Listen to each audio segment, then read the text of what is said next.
Fréjus Servan, bonjour. Bonjour Carole Laillé, bonjour madame et bonjour aux téléspectateurs et auditeurs de Eden Télévision.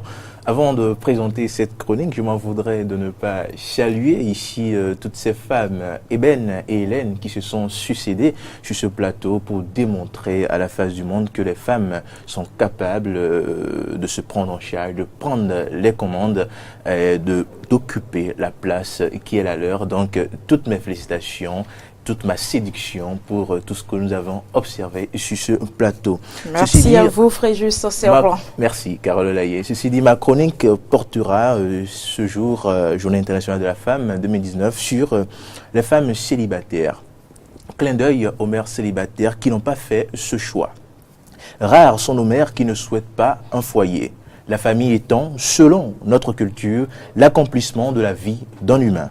Nos femmes qui cherchent sans succès, ce Graal souffrent le martyre. Et pourtant, ces dames ne sont pas forcément les plus frivoles, inconscientes et immorales. Elles ne sont que les victimes de l'appétit vorace de certains hommes insouciants et sadiques, qui considèrent encore les femmes comme des objets destinés à satisfaire leurs désirs les plus sombres. Ils surgissent, agissent et disparaissent, laissant derrière des femmes seules, blessées, humiliés avec à la clé des rejetons.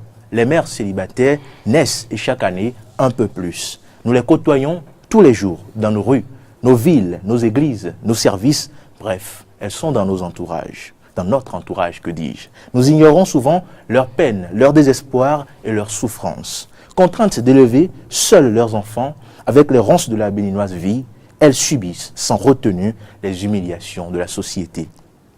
Astreintes à la monoparentalité, elles sont mères et pères pour assurer l'équilibre familial à leurs enfants qui n'échappent pas aux railleries de la société.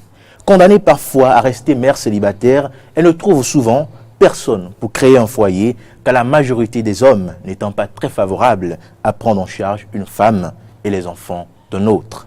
Pour reprendre un semblant de vie, elles cachent souvent leur situation et n'ont personne, aucune structure pour les écouter et les suivre. Au-delà de ce qu'ils considèrent comme une indignité, une honte, combien de moralisateurs dans notre société tendent l'oreille aux mères célibataires, leur manifestent la compréhension et l'appui moral dont elles ont grand besoin. Certaines débordées, ruinées et abandonnées pensent souvent au suicide, d'autres empruntent les chemins les plus pervers pour le malheur de leurs enfants. En cette journée internationale de la femme, il convient de dénoncer ce drame et d'interpeller les consciences sur ce fléau.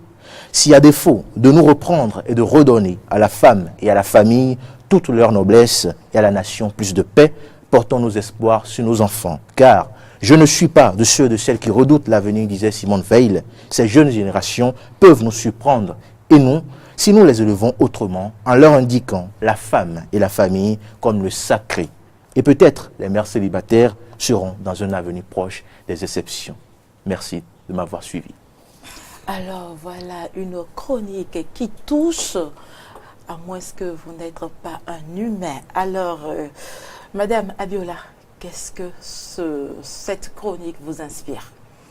Tout de suite, je suis touchée, je dirais, parce que les mères célibataires n'ont pas voulu être célibataires ou rester célibataires ou demeurer célibataires.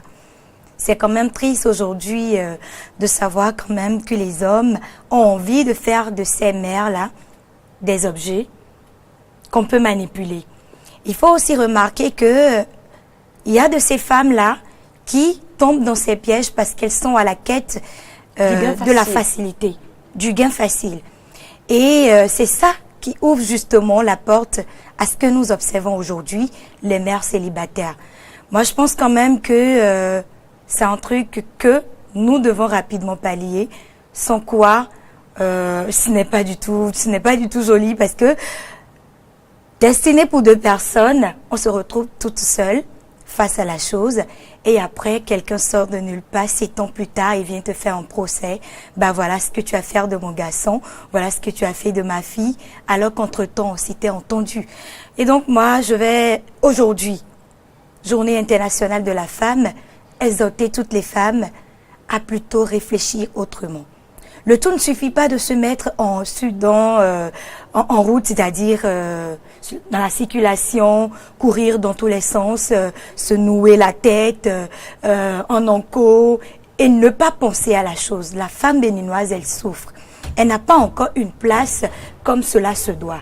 Alors que quand on parle de la femme, c'est un être à respecter. C'est une ménagère à la limite. Aujourd'hui, quand on parle de la femme, beaucoup se demandent carrément ou beaucoup pensent que voilà, elle est là juste pour les tâches de la maison, c'est ci, c'est ça. Moi, je souhaite quand même qu'en ce jour, qu'on puisse véritablement travailler ça, qu'on puisse véritablement avoir un penchant vers la chose et qu'on puisse mettre une croix sur ça. Et déjà, les femmes qui sont à la quête du gain facile, c'est vous qui ouvrez la porte à ça. C'est vous qui ouvrez la porte à ça. Ce n'est pas toujours le cas. Ce n'est pas toujours le cas, mais la majorité, pour le dire, la plupart des cas, on pourrait quand même dire que la plupart des cas, c'est les femmes qui sont à la quête d'une gain facile, qui se retrouvent face à ça. Et il y en a aussi qui coureurs de jupons. Voilà, des coureurs de jupons qui veulent taper dans tout ce qui passe. Et bon, c'est dommage quand même, c'est dommage, c'est dommage. Dites-moi, qu'est-ce qui explique ce phénomène qui prend de plus en plus de l'ampleur au Bénin?